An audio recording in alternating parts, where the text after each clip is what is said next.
Morning, church. Hey, it is good to be here, right? I felt like there was like a weird, we lost an hour of sleep last night. Anybody else kind of feeling that this morning? Yeah. Tim told me this morning when he was here helping set up at 7:30 that he helped his kid get back to bed at 4 a.m. and then he looked at his phone and he was like, oh, it's 5 a.m. How did that happen?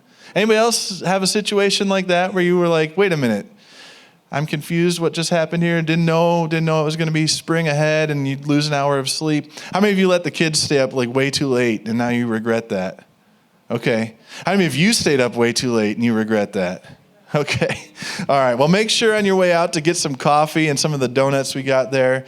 And again, welcome to 1128. My name is Mike, if we haven't had the chance to meet yet. And our mission as a church is to help people do life different by setting rhythms and values with Jesus at the center. And it's our hope that this would be a safe place for you to explore Christianity, a relationship with Jesus, what that might look like for you in your life, how you love others, how you live and move, and all of those things. And it's also our hope that you would just have that meaningful moment with Him today. Now, we're in the series called For the Bible Tells Me So, and we've got this awesome graphic. Thank you, Joel, for being on graphics this morning. Can we give Joel just a little, come on. That guy knows how to hit a space bar like no one else, right? Like, if you want to catch up on this series, I encourage you to go online, 1128community.org/on-demand, or you can check out our podcast, the Do Life Different podcast, and you can find that message or today's message plus any other message that we've ever had in those two places. Now, for me, I'm coming back to the cold of Wisconsin after spending a week in Orlando, Florida. And let me tell you, it was an incredible week. We had a pool, we had a little putt-putt at the Airbnb we stayed at. It was 80 degrees outside, and it looked wonderful from the conference room that I was sitting in and looking out at all these wonderful things out there. It was just a great week. The weather, of course, was nice to experience, but there was a lot of stuff that just happened for me, things that were refreshing, things that gave me great inspiration for what's ahead for me personally, for our church, for our family.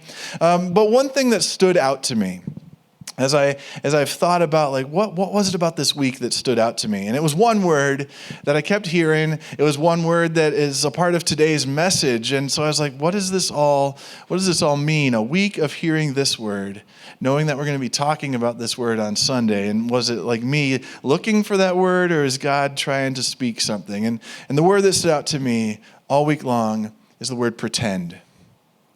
Right?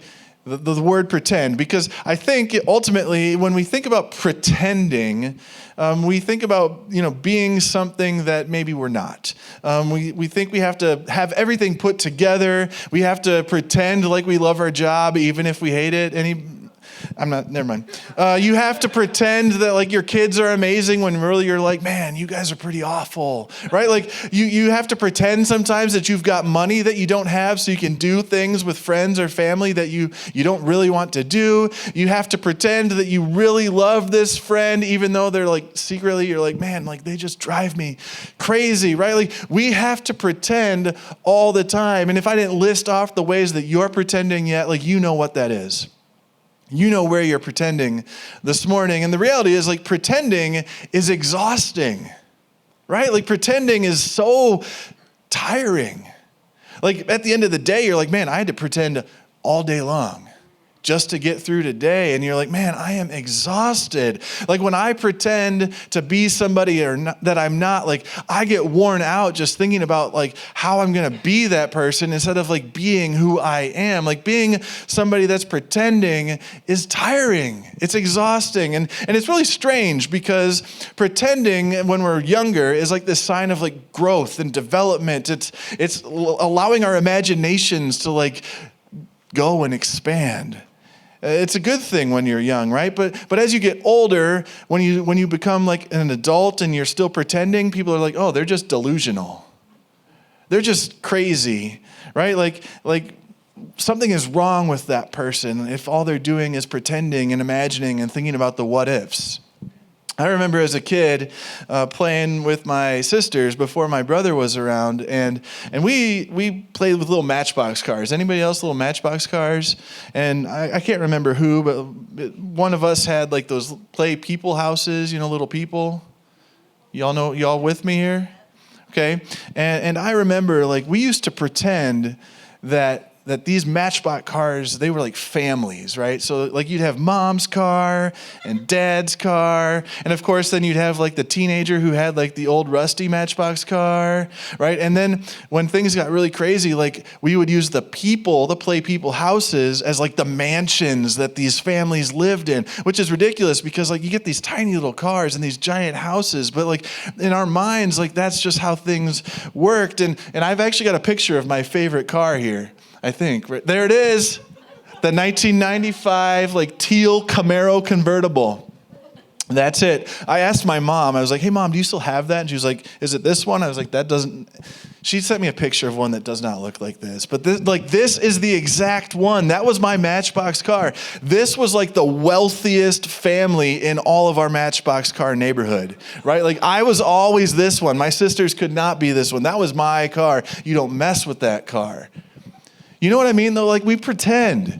And we do it from a young age, where we start pretending and imagining and thinking about, like, these things that we have to become, things that we have to do, the way that life is going to look. And we kind of start living into that as we get older and older until reality hits and we realize, I'm not going to drive I might, at this point, might drive a 1995 Camaro convertible, but it would not be the car that's like going to be reliable. It's not going to be the car that I can fit my family in. It's going to be rusted out and all these kind of things.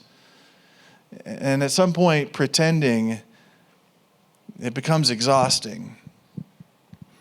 It was never exhausting as a kid, though. We would do it all day long. And it was fun. It was fun to imagine and dream about the way life might be.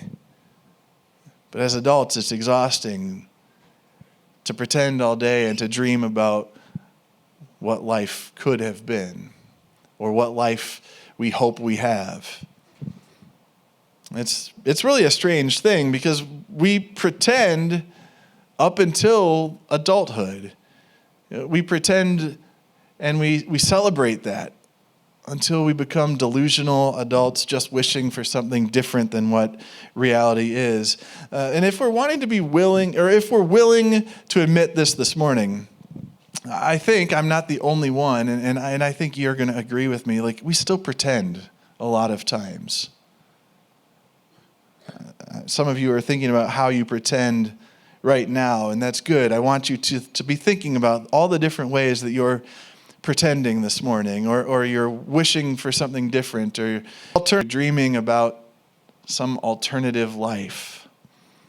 The alternate realities, they look like houses we don't own. They look like remodels on the houses we do own. Anybody here have like a remodel that they've been dreaming up for like 10 years? And it's still like the same? Yeah, okay. Thought so.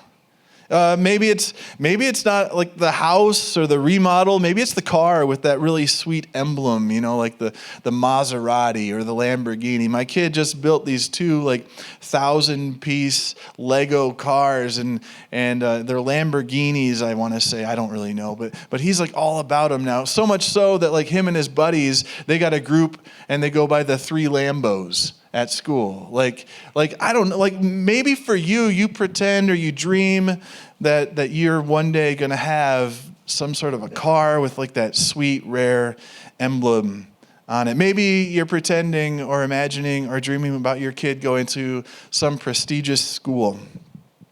Or maybe you're living vicariously through your kids and you want them to make the top tier sports team. You're pretending that you somehow have helped them get there. Or you're pretending like, man, that's the life that I wanted to live.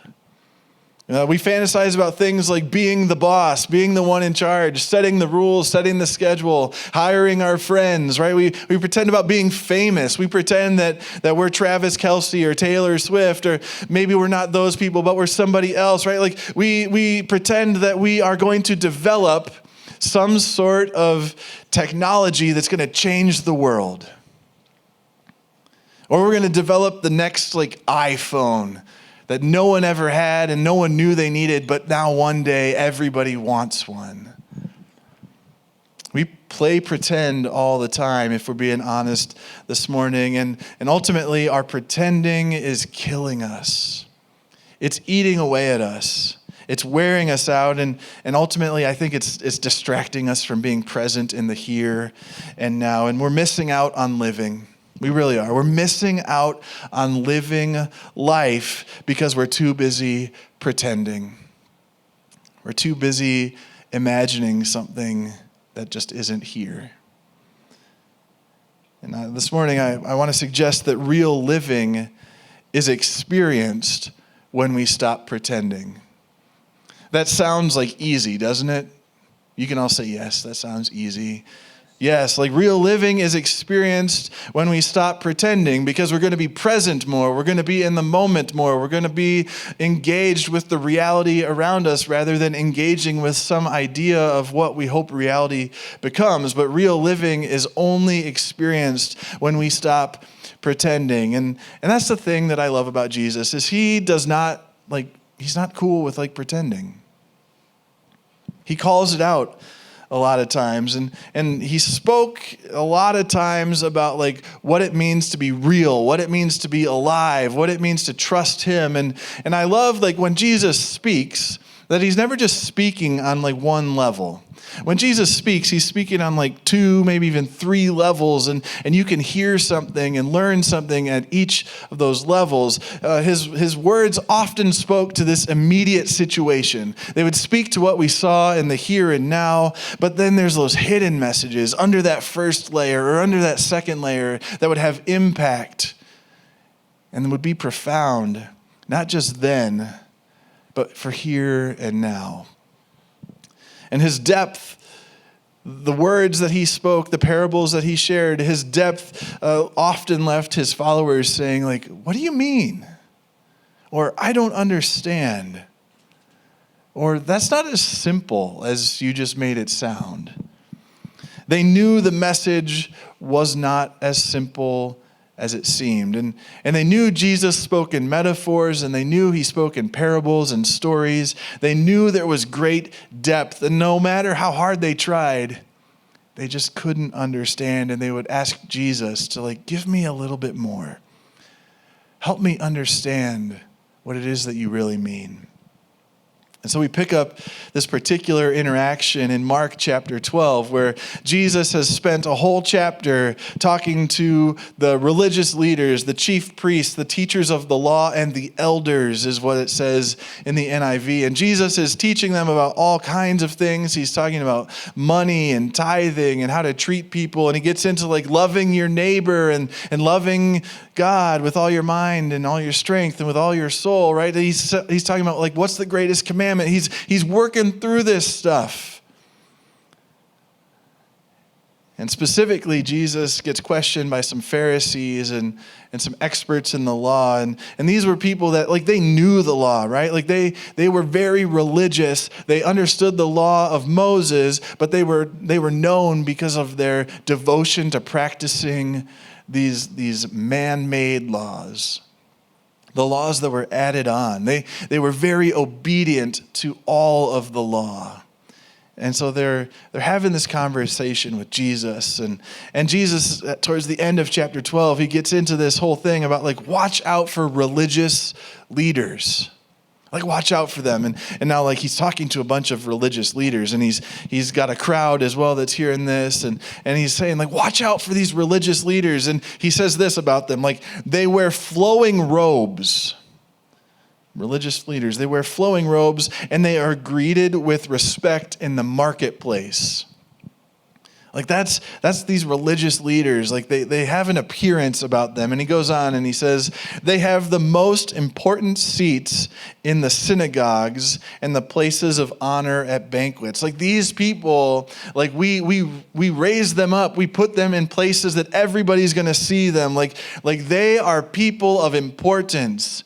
Then he says, they devour widows' houses and for a show make lengthy prayers.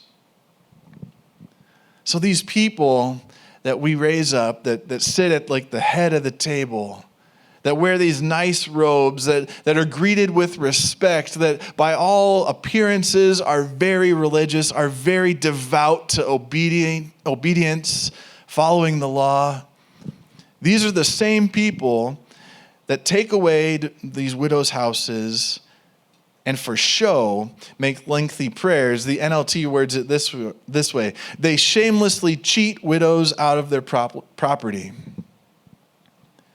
These religious leaders, they're stealing.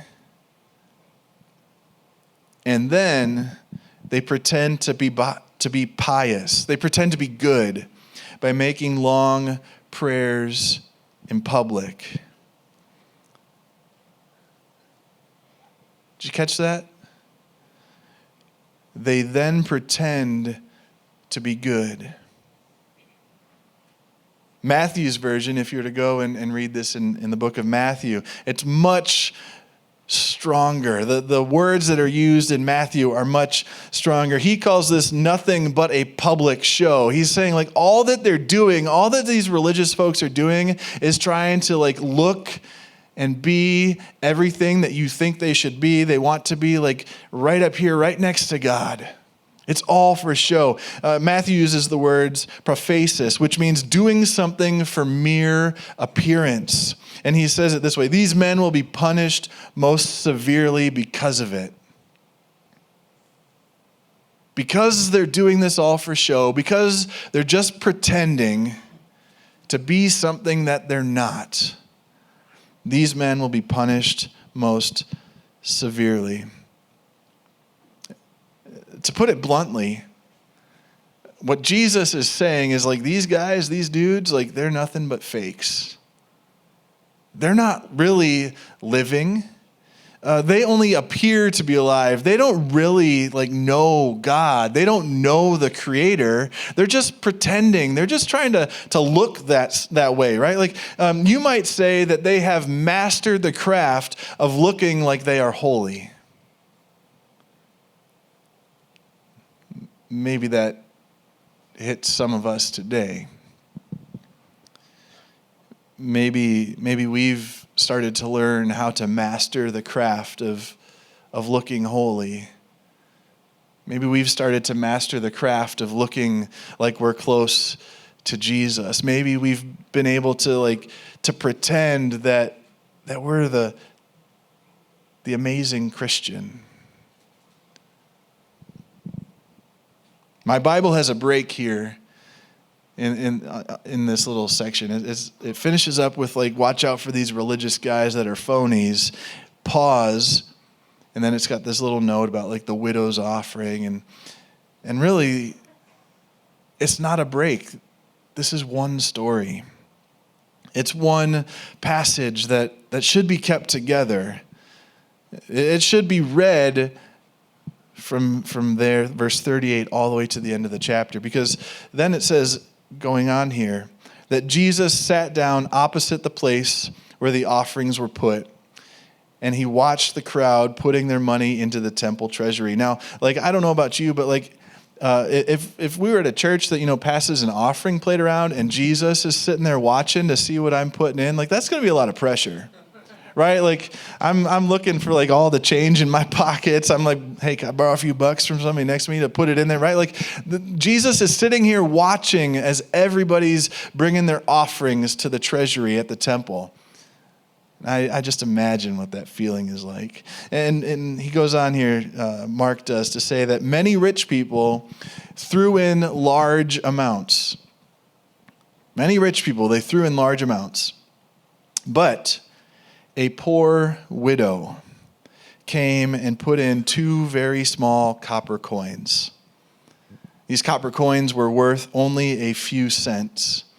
And calling his disciples to him, Jesus said this. He said this, "Truly I tell you, this poor widow has put more into the treasury than all of the others." Now I read that as this widow and her few small copper coins has put in more than everyone else combined. That's just the way I'm reading it. They all gave out of their wealth. Remember the many rich people threw in large amounts? They all gave out of their wealth, but she, out of her poverty, put in everything. She put in everything. All that she had to live on, she brought and she put there. Now, to give you like an idea of like what this was, like these two small copper coins, they were the smallest coins in circulation in that currency, right? So like they had very, very little as far as like value goes. It equaled about 1/128th of a denarius, which is what most people would have brought to put in, right? So it was like 1/128th. That's just hard to even say. I can't really imagine that. But like, think of it this way. If you work for a day, you get paid at the end of the day. You make some denarius. To put in 2 small copper coins, that's the equivalent of 6 minutes of work in an entire day. So you got somebody that's like, hey, here's my whole day's wage. And she's like, here's 6 minutes of a day. At the regular kind of daily pay rate. Like basically, just to make it like plain and simple, like she's putting in nothing. She's putting in 6 minutes of a day's regular wage. And she's doing this poor widow, she's doing this while others are coming and putting in large amounts of money. But Jesus makes a point saying she has put in more than all the others. I love that, right? Because essentially what we hear and what we see and we learn from Jesus is that he's not looking at the size of the gift. He's not looking at what she's put in, but he's looking at the dimensions of the sacrifice behind it. He's looking at the heart of the giver. He's looking at this woman and seeing that like she put in everything she had. Hebrews references this idea when it talks about being a cheerful giver. Like this woman gave cheerfully all that she had. And we don't know what the rich people, what was going on in their heart, but he was saying like this woman, her heart is cheerful. She's giving all that she has. And Jesus actually in this passage is kind of referencing back to the Old Testament. He's referencing back to 1 Samuel when it's written there that the Lord doesn't see things the way you see things. People judge by outward appearance, but the Lord looks at the heart. People judge by outward appearance, but the Lord looks at the heart. And so it didn't matter if she gave a little or a lot. She was secure in knowing that Jesus knew her heart. She knew that she didn't have to pretend to be something that she wasn't. She didn't have to go and like give some amount of money that like she didn't have to give. Because God knew her heart. She knew that Jesus saw her heart. In that moment, she gave out of this place of like, God knows my heart.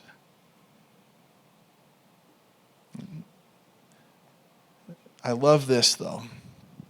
Remember, we're looking at these two stories as like one story altogether. The widow's confidence when she brings these 2 small coins to the temple treasury, it's in direct contrast to the religious leaders that we read about before. These religious leaders, they wanted to have this outward appearance of being good. They wanted to have that outward appearance of being close to God. They wanted to appear as something that maybe they weren't. And this woman, she went as she was, knowing that God sees the heart. And God doesn't care about the show that we put on. She didn't worry about looking good. She didn't worry about being seen for making a significant donation. She didn't even necessarily think that her donation signaled how close she was or wasn't to God. She was confident in her relationship with God. And she knew that God knew the heart behind it. Now, you might be like most people that read this passage and you're like, okay, this is a passage about giving. And like, it is. It's a passage about giving, and it's a passage suggesting that we should give what our heart is kind of leading us to give. But it's not just about that, right? Like, remember, there's multiple layers when Jesus speaks. There's multiple layers in these stories.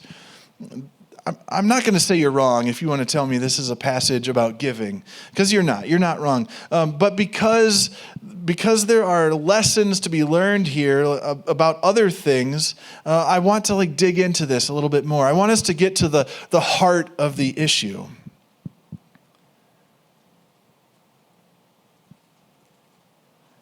You're missing out on living because you're too busy pretending. That's really the heart of this passage. These religious leaders, these religious elite, they were missing out on a life with God because they were so focused on pretending to be something that they weren't. Meanwhile, you have a widow that knew exactly where she was with God. And she was good with that. She didn't have to pretend. She didn't have to put on a show. She didn't have to do anything to prove to anyone else who she was and how God knew her. Those religious elite, they were pretenders. And I think we're a lot like them some days. We're missing out on living because we're too busy pretending. We're pretending to live the life that we want most. We're wanting to appear some kind of way that we really aren't. We're wanting to look apart. We're wanting to fit in. And ultimately, we're killing ourselves by not being ourselves. Real living is only experienced when you stop pretending. If we're going to live this life with Jesus, we've got to stop pretending to be closer to Jesus than we really are. Because when we stop pretending, we realize how far we actually are from Jesus. And that's when Jesus starts to transform us and starts to change us. The widow, she lived in complete freedom. While the religious elite, they live these burdened lives. The widow, she was stress-free, confident in her relationship with God. Well, the religious elite had to pretend, had to put on a show to make it seem like they were closer to God than they were. The religious elite, they had to appear and be like some level of pious, of good, so that they would meet the standard. Well, this widow, she knew, Jesus knows my heart. Jesus knows that I'm never going to meet the standard, but Jesus loves me regardless. Too many of us here today are living burdened lives. Burdened because of the stress that we feel about having to be something that we're not.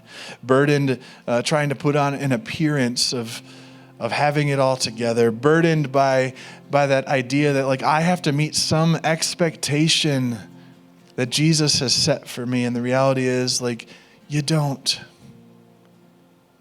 You don't. And the sooner you stop pretending, the sooner you're going to experience freely living.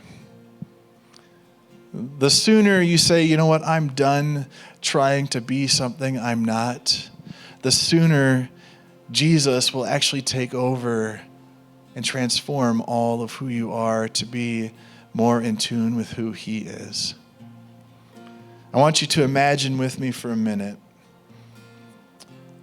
a life where the things that burden you right now no longer burden you.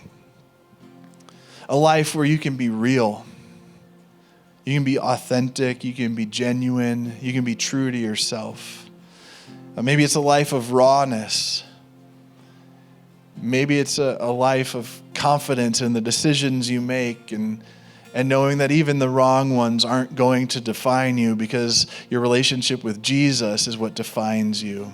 I want you to imagine experiencing freedom, real living. I want you to imagine this reliance on Jesus like you've never relied on him before.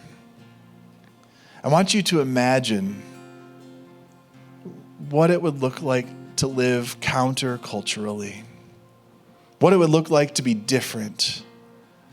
Because in a culture that's all about appearance, that's all about looking a certain way, the way of Jesus is all about the heart.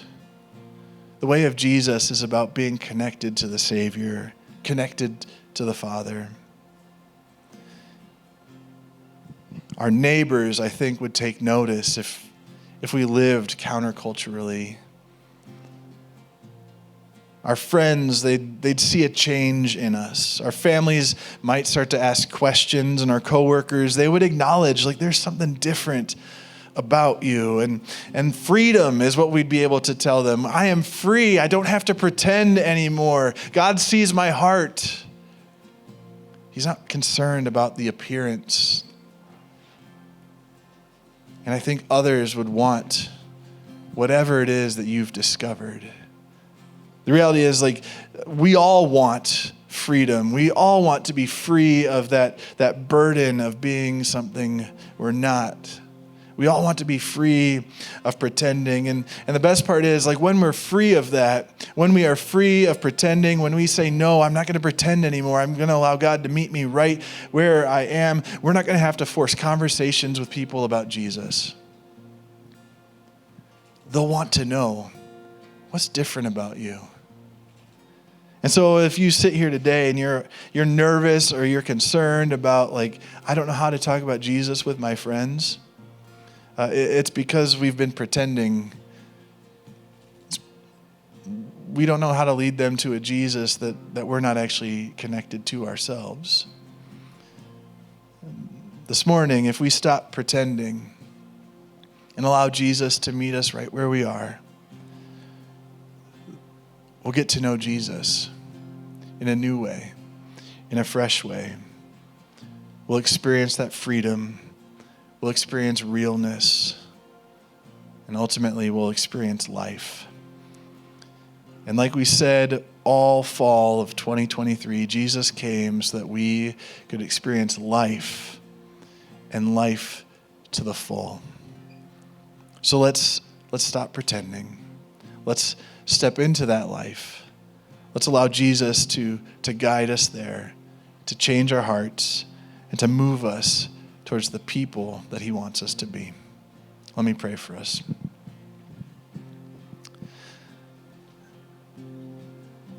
God, would you help us to let go of the things that we feel we need to be?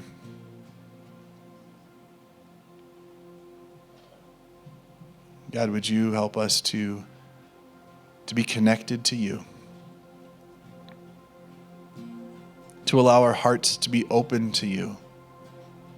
God, would we have a heart like the widow and not worry about being or appearing to be something we're not, like the religious elite?